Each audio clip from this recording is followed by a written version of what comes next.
he was smiling. That is the image people cannot stop coming back to. The smile, the calm expression, the sense that everything was normal. For the thousands watching that night, there was nothing unusual about it. Nothing that suggested history was quietly unfolding in front of them. Nothing that hinted a family would soon be forced to make one of the most painful decisions imaginable. And yet, only days later, Claude Lemieux was gone. What happened after that is what transformed this from the story of a hockey player into something much bigger. Because when most families are confronted with unimaginable grief, they pull inward. They seek privacy, they seek silence, they seek shelter from the world. The Lemieux family did something different. Something unexpected. Something that may one day help athletes they will never meet. They donated Claude Lemieux's brain to science. And the real question isn't what they did. The real question is why. Why, in the middle of heartbreak, would a family choose research over privacy? Why would they invite scientists into one of the most personal moments of their lives? And what does that decision reveal about Claude Lemieux, the game he loved, and the future of sports itself? That is where this story begins. Because the public saw a hockey legend, but behind that public image was a reality that millions of athletes understand all too well. A reality built one collision at a time, one season at a time, one season at a time.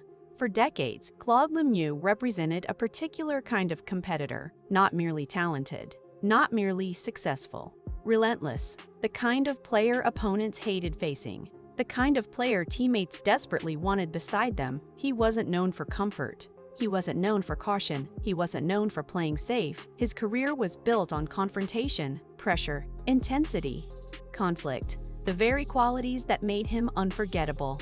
Think about that. The same characteristics that created legends often require extraordinary physical sacrifice. Fans celebrate the victories. They remember the championships. They remember the moments. What they rarely see is the cost. Not immediately, sometimes not for decades. And that detail matters more than most people realize, because every professional athlete exists inside a bargain, an unspoken agreement. The athlete gives everything. The sport gives opportunity. The audience receives entertainment. For years, that arrangement feels simple, until someone starts asking a different question. What happens after the applause ends? What happens when the body remembers everything the crowd forgot? Now the picture becomes clearer. Claude Lemieux's career stretched across an era of hockey that was remarkably physical, an era where toughness wasn't optional. It was expected. An era where players measured themselves by what they could endure. Pain was often hidden. Injuries were minimized. Recovery meant returning as quickly as possible. The culture rewarded resilience. The culture admired sacrifice. The culture celebrated warriors. But cultures can take a long time to recognize consequences. And sometimes consequences arrive years later, long after the cameras have disappeared, long after the headlines have faded, long after the championship banners have been raised. That is where the story changes. Because over the past 2 decades, researchers have become increasingly focused on a difficult question, a question that extends far beyond hockey, a question touching football, boxing, soccer, rugby, combat sports, and virtually every activity involving repetitive head impacts. What happens to the human brain when it absorbs thousands of collisions over time? Not one catastrophic injury, not one dramatic moment, something quieter, something cumulative, something that builds slowly, almost invisibly. The public often imagines damage as something obvious, a broken bone, a torn ligament, a visible wound. The brain rarely works that way. The most important injuries can remain hidden, and hidden injuries are often the hardest to understand. Scientists have spent years attempting to understand those hidden consequences, years studying donated brains, years comparing patterns, years searching for answers, and every answer has created new questions. That should have been the end of the story, a scientific discussion, a medical issue, an academic debate. But then tragedy entered the picture, and everything became personal. Imagine being a family in mourning.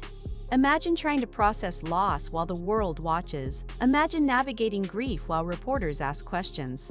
Imagine carrying heartbreak while millions of strangers discuss someone you loved. Most people would understandably retreat. Most people would close the door. Most people would close the door. Most people would protect what remains. The Lemieux family chose another path, a far more difficult one. They chose contribution, they chose transparency, they chose possibility. Think about what that means, because brain donation is not simply a medical decision. It is an emotional decision, a philosophical decision, a deeply human decision. At its core, it asks a painful question. Can something meaningful emerge from loss? Can suffering become knowledge? Can grief become service? Those are not scientific questions, those are human questions, and every family answers them differently. The public often misunderstands donations like these. People rush toward conclusions. People assume certainty where none exists. People search for explanations. But the family was careful, extremely careful. They did not claim answers. They did not announce conclusions. They did not attempt to solve mysteries before science had done its work. Instead, they offered something far more valuable. They offered the opportunity to learn. That distinction cannot be ignored, because learning and certainty are not the same thing. Science begins with questions, not conclusions, and every donated brain represents another opportunity to understand what researchers still do not fully know. The public saw a headline, scientists saw data, but beneath both was something else entirely, an act of generosity, a family choosing to think beyond themselves. Even while hurting, especially while hurting. Let that sink in. Most acts of generosity occur during stability. This one happened during grief. That makes it extraordinary. And perhaps that is the real reason this story resonates so deeply. Not because of hockey, not because of science, not because of fame, because it reveals something fundamental about human nature, the ability to transform pain into purpose. History is filled with examples of people who suffered and then attempted to prevent others from suffering similarly. Parents who establish foundations, families who fund research, communities that create scholarships, individuals who dedicate themselves to causes larger than themselves. The pattern repeats because meaning matters. People need meaning, especially after loss, especially when answers are incomplete. And in many ways, the Lemieux family's decision fits within that tradition. A decision rooted not in certainty, but in hope. Hope that understanding can increase. Hope that future athletes may benefit. Hope that tomorrow can be safer than yesterday. Hope that knowledge can protect people. Hope is powerful, far more powerful than many realize, because hope allows people to endure uncertainty. And uncertainty sits at the center of this story. There are still questions, many questions. Questions researchers continue asking, questions science continues investigating, questions that may take years to answer. But uncertainty does not make the effort less valuable. In many ways, it makes it more valuable, because every major breakthrough begins in uncertainty. Every discovery begins with someone admitting they do not yet know enough. The researchers receiving donations understand this. They are not searching for headlines. They are searching for patterns, connections, evidence, understanding, slow work, patient work, necessary work, the kind of work that rarely captures public attention, yet often changes the future. Consider how many safety improvements in sports exist today because someone asked difficult questions decades earlier.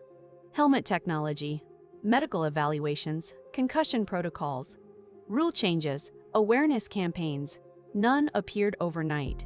All emerged through years of observation and research, years of learning, years of people willing to contribute information. That is why donations matter, not because one donation changes everything, because thousands of contributions gradually build understanding. Brick by brick, study by study, finding by finding. Progress is rarely dramatic. It is cumulative, and cumulative progress changes lives. Now imagine a child stepping onto the ice for the first time, a child who has never heard Claude Lemieux's name, a child who does not know championship histories, a child who simply loves the game. That child represents the future, the next generation, the people every safety improvement ultimately serves. That future matters. And perhaps that future explains the family's decision better than anything else. Because protecting future athletes means accepting difficult conversations today. It means confronting uncomfortable realities. It means asking questions some people would rather avoid. Not because sports are bad, not because competition is wrong, but because understanding risk allows people to make informed decisions. Knowledge creates choices. Ignorance removes them. That distinction changes everything. The greatest tribute to a sport is not pretending it has no challenges. The greatest tribute is helping it evolve, helping it improve, helping it protect the people who love it. Claude Lemieux spent decades competing, decades giving everything to the game, decades leaving pieces of himself on the ice. The public remembers goals, championships, highlights, rivalries.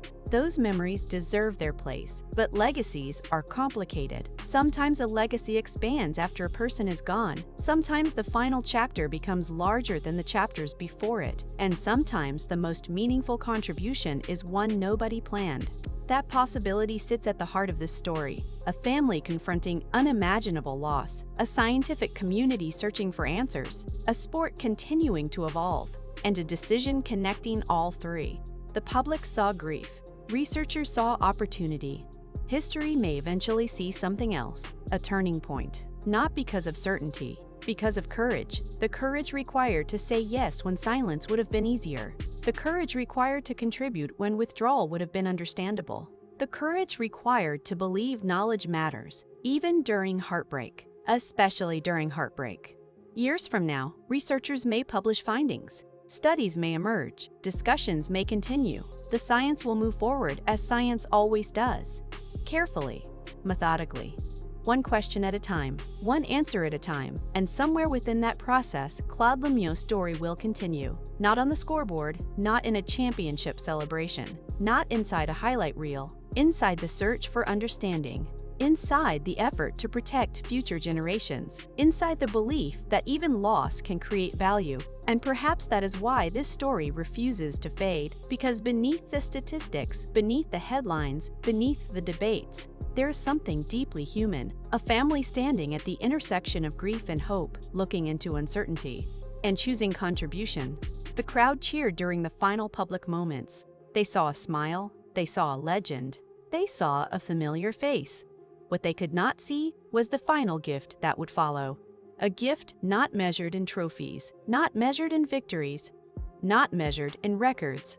A gift measured in possibility, measured in knowledge, measured in the future. And years from now, when researchers continue searching for answers, when athletes continue stepping onto the ice, and when families continue hoping for safer paths forward, that decision will still matter.